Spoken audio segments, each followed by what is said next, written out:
Hi, everyone. My name is Oana Trif, and I lead the product management and product marketing at Checkout.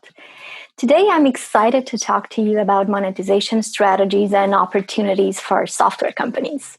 Now, in my early days as a hardworking contributor to society, I've stumbled across a quote by Paul Fried that sits in the back of my mind every time I think about monetization. It says that a business is a repeatable process that makes money and everything else is a hobby. I'd like to invite you to think about how does your product and strategy relate to this quote? Because in my opinion, if a product has no monetization mechanisms built into it, it's usually, and not always, one of three things. And by the way, none of them is bad. It's either an experimental product or a department inside a well-funded corporation which can afford to lose money. It's a venture-backed startup which has yet to monetize in any meaningful way, but has all the necessary funds to keep the lights on until it demonstrates the growth. Or it's a side project that you work on just for fun, and it may never become a business, which is perfectly okay. Your product, in the end, if it's a product worth using, is delivering a meaningful value to its users in some way. So it's only natural that you can expect to receive something in return, including revenue.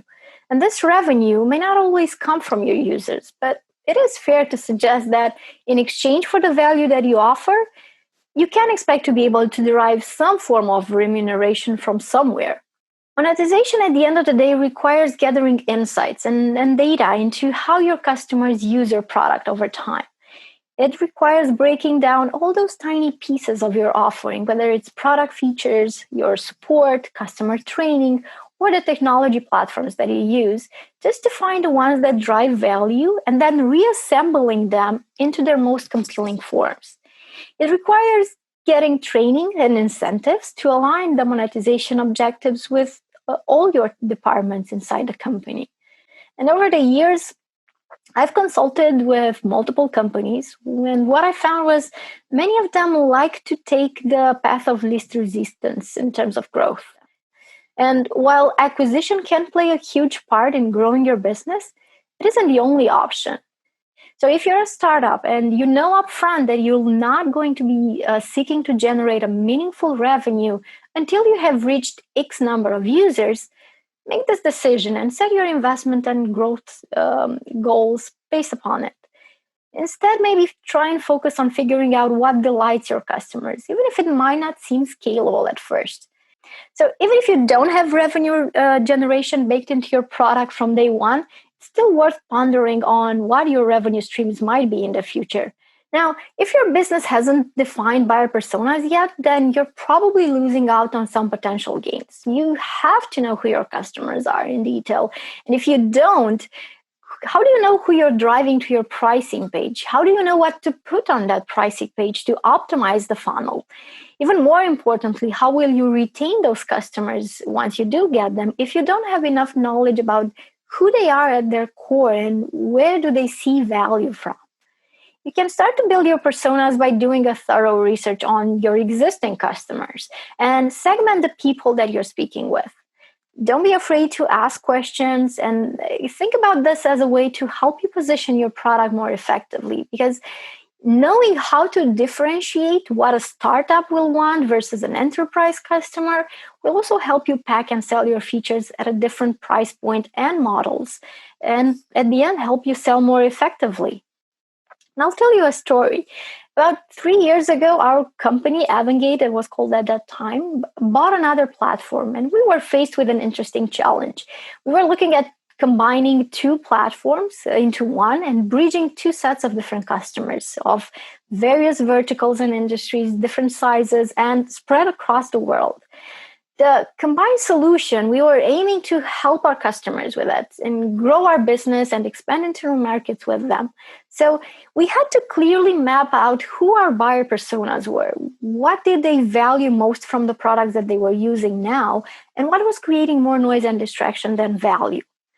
After we listened to all these customers, it became obvious that certain products we were offering worked better with certain monetization strategies, depending on why and how they were relevant in the market. And in order to focus on delivering that value to a core target audience, We even had to sunset some features, even at the cost of losing some of the existing customers that were falling outside of the target. That exercise we did to learn about our customers also revealed that we were sitting on a trove of additional revenue streams without even realizing it.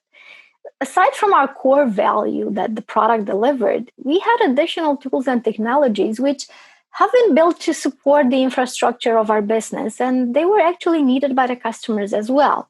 And I'll give you an example. We had developed a set of API which were being used internally by our engineers to perform different business function. And as it turns out, our customers had the same business functions and the same need.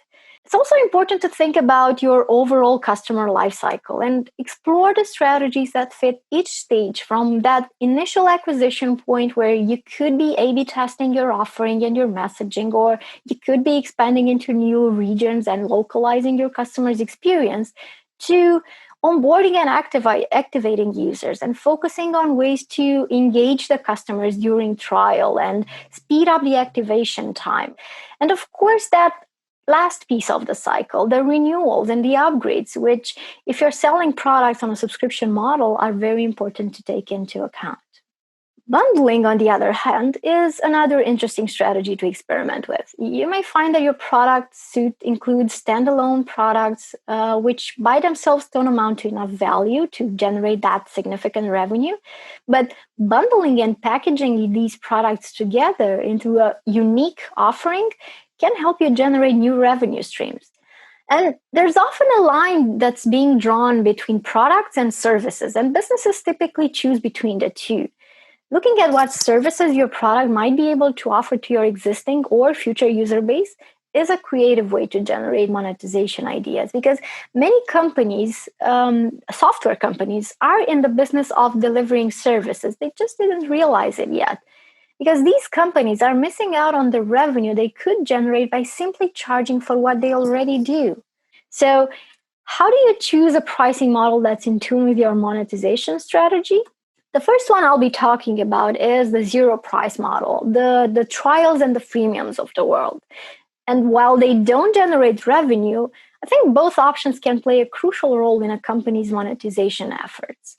You can opt in, for the free trial monetization model if the customers that purchase your service would usually prefer to test it out before committing to a paid relationship. While it's not a viable long-term strategy, it can make sense for the short term. Just remember that no business should be married to just one pricing model over the life of its product. Simply free may also be a way to drive your sales in another channel. For example, the software might be free, but you might be making money on services or sister products. In contrast, the freemium model allows you to invite users to sign up for a free but limited version of your product. And there are a few variations on this model. You could offer two versions of your product, free and paid, for basic and enhanced features, for a light use versus a power use, and so on. Or you could be offering a free version with in-product microtransactions. Now, the freemium model acts as a front door that lets your customers in by allowing them to use parts of the product for free.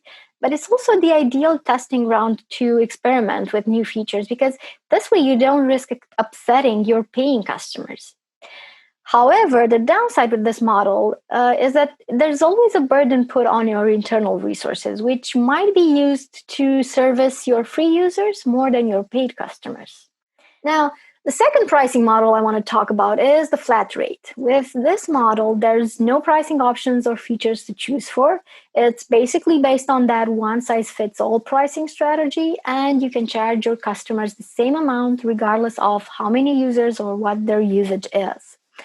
As with any pricing strategy, there are both pros and cons. The flat rate can be a tool for early monetization, but it does lack the flexibility and scalability to grow. The greatest benefit of the flat rate pricing is it's simple. It's easy to communicate and it's easy to sell. If your ideal customer values simplicity or needs a straightforward solution for a straightforward problem, then flat rate pricing might work well for you. It can also work well for companies that have a narrow product or a single buyer persona, because in this situation, a flat rate pricing structure frees your customers and yourself to focus on different things, to focus on acquisition and retention instead of tailoring the pricing strategy to multiple personas that don't exist. And I mentioned about tier pricing model. And this is a model that's providing different versions of your product at the varied prices. And these can be based on features, on number of users, on usage, billing schedule, and the list go on. Usually there's about 2 to 5 tiers, and your customers are allowed to choose based on their needs. Usage billing, it's a model that's also known as pay-as-you-go in the industry. And in this model, your customer is charged based on their usage of the product. If they use more, they're charged more. If they use less, obviously they pay less. Now, the usage could be charged based on a variety of factors, like a number of emails that are being sent, the number of API calls that a customer makes per transaction, and so on. There are a few variants of usage-based SaaS models. Some are purely usage-based, and some have a base subscription fee and an extra charge according to the usage. And now the last model is a multi-option. That means basically combining all the previous strategies in a structure that appeals to different personas. The basis of this model is the value metric. And I'll give you an example of video hosting as a point. The value metric for them could be bandwidth and number of videos. And for them, in pricing, could mean they could have a freemium model allowing a small number of videos to be hosted for free. They could offer the possibility to upgrade to higher speed and capacity through tiered models, or ask to pay based on the storage the customers consume, and even offer the flat rate pricing for recovery services, for example. The idea here is to have the flexibility to cover all your angles. Now, with all these pricing strategies, before you go and revolutionize your offering, I want you to also consider 4 guiding principles. The first one is pricing isn't something you set one time and forget. It should be revised as your product ages, as you enter new markets, as your customers progress in their life cycle with you. The second principle is pricing should scale along with your product and should convey the value of it. You need to consider the value you're bringing at all stages and create upsell and downgrade experiences for your products, because making sure they're just one click away when the time is right and removing any frictions between the user's goal and your pricing is key in this point. The third guiding principle is your pricing model should resonate with how your product is packaged and with your buyers. If, for example, you're selling a B2B software that can be used across multiple departments in an organization, you need to think about how your upsell strategy will look like for your sales-assisted funnel. And the fourth principle, but maybe the most important piece of knowledge that I want to convey, is that the fastest growing software businesses don't think about pricing as an isolated box that you play in. So remember that in the end, you don't control who signs up or buys your product. So you might not actively be focusing on all those strategies, but your customers might surprise you and they might expect you to. Many software and SaaS strategies were designed US focused. And while it's still the largest single software market, it only accounts for less than half the total market by spend. So if you're thinking about monetizing your product internationally, or you're seeing international sales come in already, localizing your purchase experience can make a dramatic impact in your revenue growth.